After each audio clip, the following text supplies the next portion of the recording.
Okay, we're back. As you can see, well, if you can remember, that tool wasn't sticking out as far as it is now. So I had to take the tool out and loosen the collet and pull the end mill out a little bit. Now it's gonna clear just fine. And this operation wouldn't have made any problems anyways, but the next one would have.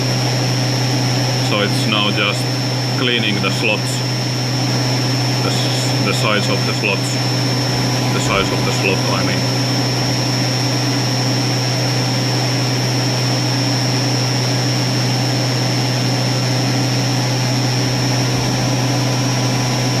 Two passes per side.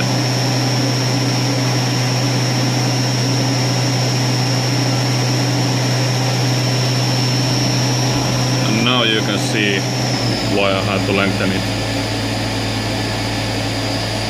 It's ramping down. Doing a very tiny ramp. I think the diameter of the ramp is only 0.75 millimeters. So what it's doing, it's actually a tapered hole.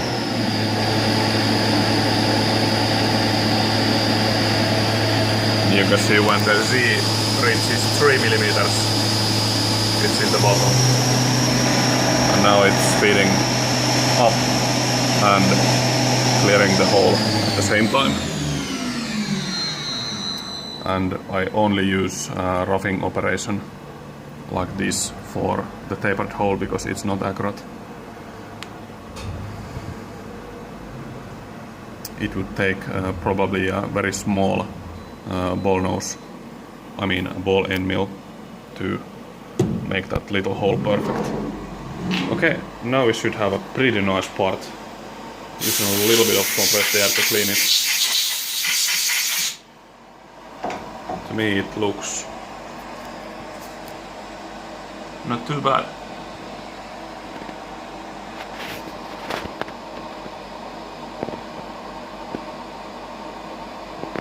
Not too bad at all, actually.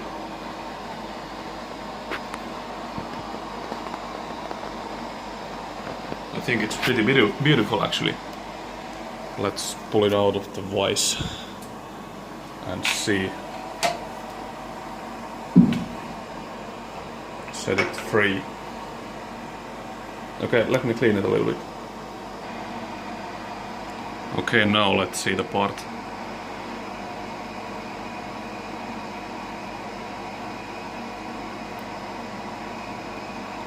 And you can see the line between the two operations, but you can barely feel it, but I think it's only like 1/100th of a millimeter. You cannot even feel it here. Here you can feel it. It must be because of the misalignment of the vise, which is like 1/100th maximum. You can also see it here, and very slightly feel it. But I'm pretty happy about how they match up. And the slot is beautiful. How can I show it to you? And the black color doesn't do very well showing up on the camera. And here's the tapered hole. It has a very slight taper. I think it's maybe like 1 degree. So it's got like 10 steps in it. Machine with the flat end mill. And I think the corner roundings are also pretty damn cool. So it's actually a very round shape. I like that. And I also like how the top part here is machined up and down, where the other roundings are kind of going around the part. They mix up pretty well.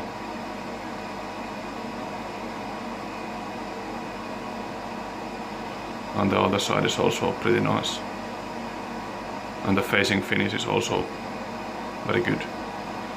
And you can see I gave it a little bit of deburring tool But there is one kind of mistake.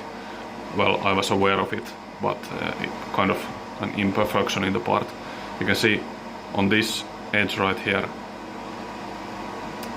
it's not, the ball end mill has not reached down here completely. So that's something that I'm gonna have to change for the next parts if I make more of these. So it's a little bit of an imperfection, but I can live with that, and the customer can also.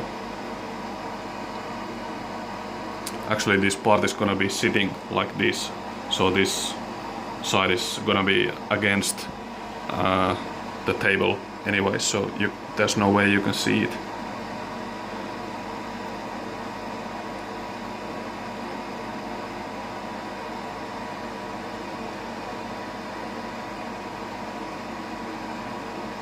So, I know some of you have the idea of CNC machining taking the pride away from the work, but I certainly take some pride in this kind of work. It really isn't easy to make parts like this. It takes a lot of programming on the Fusion 360 or whatever program you're using.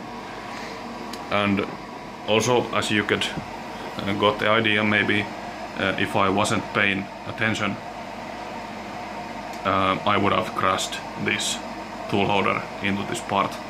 So the machine will not tell you if the operation is actually gonna work or not, if it's gonna crash or not. You can actually program these tool holders also in the computer model, but I haven't done that yet. I think I will have to be doing that sometime soon, because that really helps calculating the clearances between tools and holders and cutters. So I really take pride in this kind of work, and I love this. I just love this machine. So far I haven't regretted a second that I bought it. It has really been doing great for me. I have adjusted, you can see, actually you can hear the X-axis servo motor is no longer making any sounds. I adjusted it, it's now working fine. And I also did some backlash adjustments, and it's now making pretty nice holes. For example, the hole right here, if you can see it. Wish I had my better camera again. The hole finish is just beautiful. It's almost like a mirror, even though this is plastic, and it's so smooth. It's friggin' smooth. And I just used a long 10mm end mill to first ramp down and rough, and then also the same end mill for finishing this hole.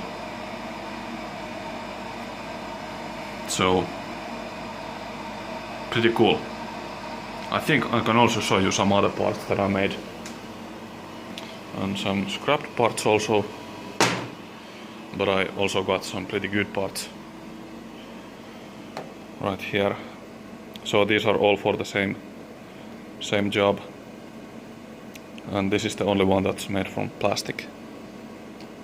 And I think this, for example, is pretty cool.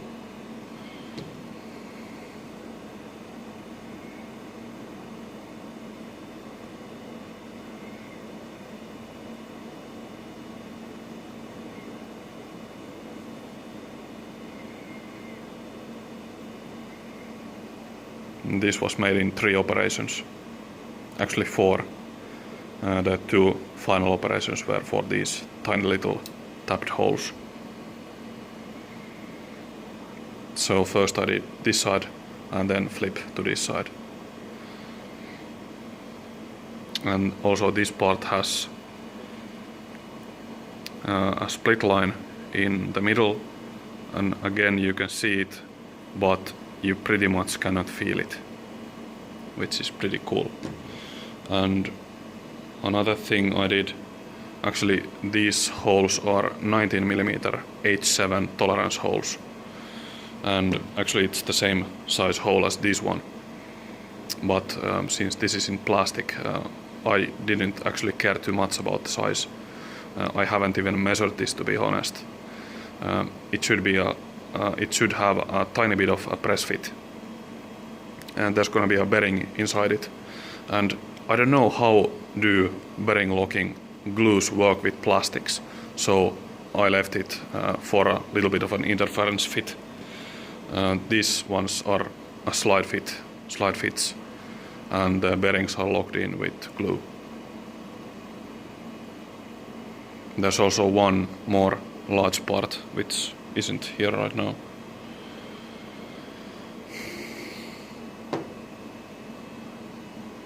And this is also a pretty nice part.